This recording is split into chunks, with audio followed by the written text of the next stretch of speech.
Tejvarta news network,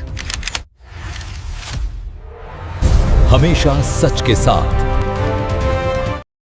चांगल्या प्रकारे शेती कामे करण्यासाठी दिवसेंदिवस मजूर मिळणं अवघड होत चाललंय। त्यामुळे भविष्यात कमी खर्चात चांगल्या प्रकारे शेती करून जादा उत्पादन मिळवण्यासाठी अत्याधुनिक तंत्रज्ञानानं शेती करणं आवश्यक असल्याचं प्रतिपादन राष्ट्रवादी काँग्रेस शरदचंद्र पवार गटाचे प्रदेश चिटणीस बापूसाहेब डोके यांनी केलंय।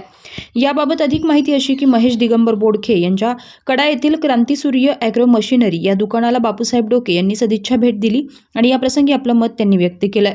कडा येथील पत्रकार दिगंबर बोडखे यांचे चिरंजीव महेश बोडखे यांनी कडा कृषी उत्पन्न बाजार समितीच्या समोर धामणगाव रस्त्यालगत सुरू केलेल्या क्रांतिसूर्य ॲग्रो मशिनरी या दुकानाला बापूसाहेब डोके यांनी सदिच्छा भेट दिली।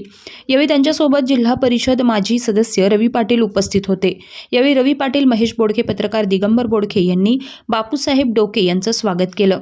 बापूसाहेब डोके यांनी शेतीसाठी आवश्यक असलेल्या नवनवीन मशिनरीची पाहणी केली। महेश बोडखे यांनी त्यांना शेती मशागतीसाठी लागणारे पॉवर वीडर, रोटाव्हेटर, पेरणी यंत्र, टोकन यंत्र, कोळपणी मशीन, नवनवीन स्प्रे पंप, कुट्टी मशीन, फळबागा छाटणी यंत्र, गवत कापणी यंत्र, वेगवेगळ्या कंपनीचे इंजिन, HTP, दूध काढणी मशीन आणि इतर शेती उपयोग संबंधी यंत्राची माहिती दिली।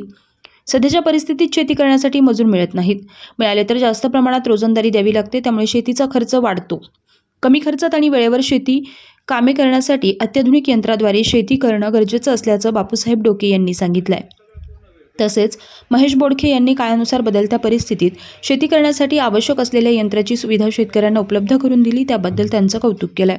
या प्रसंगी बापूसाहेब डोके यांच्या समवेत प्राध्यापक राजू पाचे, सोमनाथ आमटे, प्राध्यापक आजिम सय्यद, उमेश गव्हाणे, भरत जगदाळे, दादासाहेब तळेकर, सतीश राजगुरू उपस्थित होते।